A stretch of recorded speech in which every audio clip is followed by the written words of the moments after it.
All right there. It's very early in the morning. It's like 4 a.m. Sunday, UK time. I just thought I'd make a little video about happiness. It's funny, isn't it? I hear a lot of people. You talk to people. This comes up a lot. What's up, man? What is your problem? And they'll sort of look into space, and they'll go, "I just want to be happy. I just want to be happy." Now, if they said to me, "I want to be happy," I'd probably just go, "Yep, I get you." But it's that I just want to be happy, as if happiness is a small thing, like I just want a glass of water. But it's not. Happiness is huge. Happiness is fleeting. It's the fruit of endless effort, and it's continually deferred as well. You get to nibble it as it's leaving your hands. I think we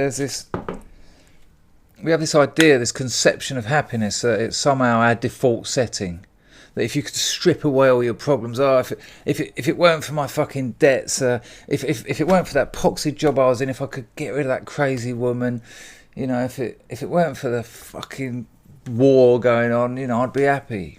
The idea that if you stripped away all your problems, you'd be left with, like, in this sort of nirvana-like state of happiness. It's not the case. It's not. Happiness isn't the absence of all things. Happiness is the presence of a lot of solutions. Quite the opposite. I mean, let's look at life. You're in the womb. Oh, it's lovely in there.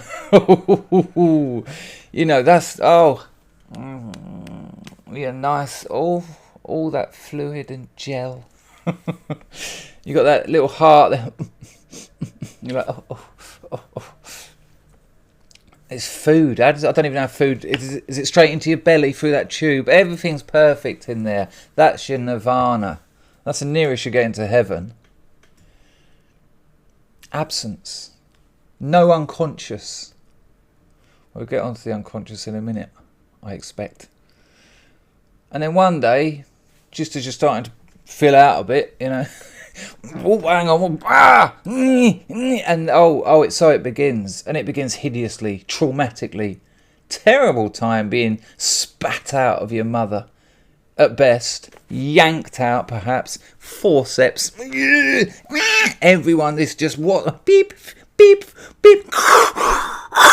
What the fuck? It's gone from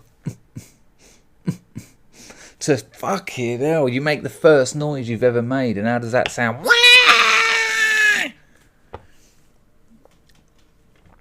Like someone's just stuck a knife in your future. They've stuck a knife in your present, and it's called your future. And that's it. Covered in shit and lard and blood and God knows. And then those scissors come in. It's time for you to look after yourself, son. Our default setting is struggle. You take everything away, you're left with what you started with. Struggle. I mean, fair enough, as a baby, you're going to, if everything goes well, get looked after. You're going to have your attention, you're going to have your needs met to an extent. You're going to have to scream for them. And then sometimes you're going to wake up and it's going to be pitch black. You're not going to know what the fuck's going on, and you've got these weird things that you can sort of nearly move, and you can sort of see. There's this noise. It's all blurry, but you've noticed that if you go, you get a tit in your mouth or a spoon, and for a few minutes, oh God, that's better. Oh, it's almost like it was a couple of weeks ago in the womb. And then as you get older, the struggles really begin. Attention, you're fighting for attention. In the family unit, are there other siblings? And, this is mercenary, this is vicious stuff.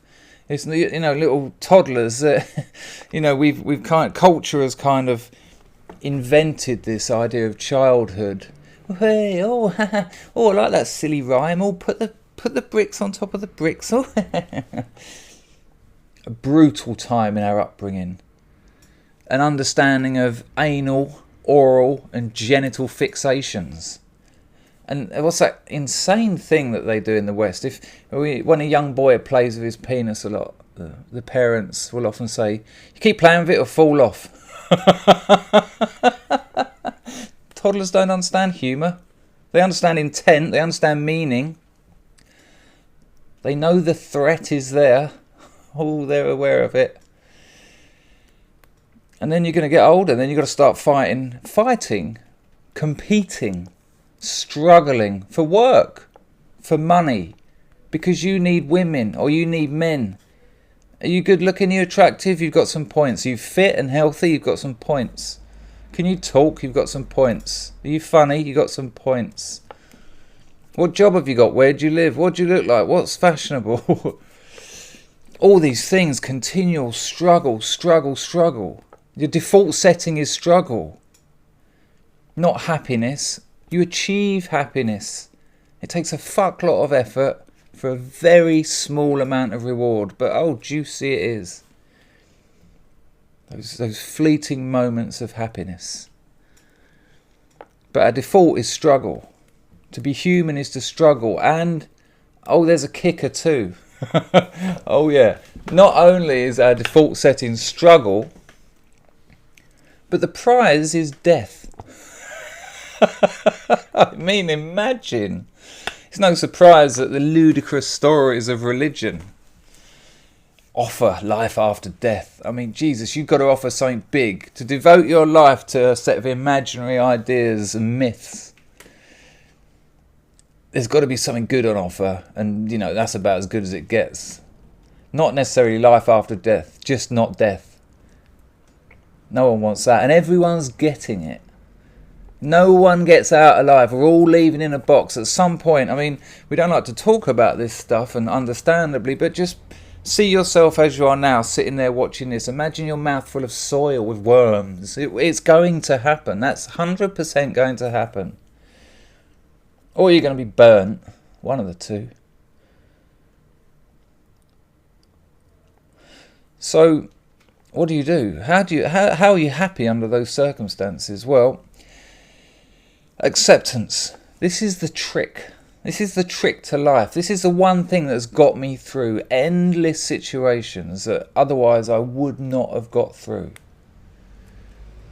Now, I'm no hero, but I am my own individual hero, as you are. As you are every time you overcome something. Every time you solve a problem. And there you go, that's the nail on the head. Life is problems. It defines itself as problems. And living is problem solving. If you're not solving problems, you're just decaying. If you're actively engaged in solving the problems that come to you as life, you are living and you are continually approaching happiness. It's problem solving. And the problem of death is solved via acceptance. Accept it. The wonderful thing about accepting death. Not that you can, of course you can't. If you really did, you'd probably die. It would probably, that ultimate truth crashing down on your collection of denials would probably kill you. I mean, culture itself could almost be described as the avoidance of death, the avoidance of the truth of death. But to accept it is to inject value into everything you do. There's these people that want to live forever. They think that they're deathists, and that they talk about people who are deathists. Oh, you fixate on death, no wonder you're going to die. I mean, they've got mental problems without a doubt. But the problem with living forever, imagine it, you live forever. Nothing has any value. The value falls out of everything. You know, what's amazing about being in love, those wonderful intimate moments you share with someone, it's that it's not going to last forever. that you're not going to get this opportunity too many times. Those incredible intimate moments that sometimes take years, maybe years of a relationship for a couple of days, maybe weeks of it, maybe a glimpse daily within a 20-year relationship that required the 20 years to make it so. But they achieve their value because you don't get a lot of time here.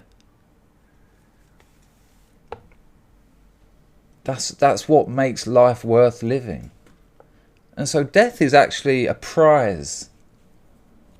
It's something that makes life wonderful. Take that on board, understand it. All right, I've got a fixed amount of time here. You know, imagine, what is it, a supermarket trolley dash. If you had a year to go around that supermarket, it doesn't seem so appealing, does it? If you had a minute, because one is just shopping, but there's something about that, something about knowing you've got to get that done. I'm not saying rush through life like a supermarket grab. I'm just saying understand the value of your mortality. Understand what it gives to you rather than what it takes from you. So acceptance and problem solving, I think they're important things.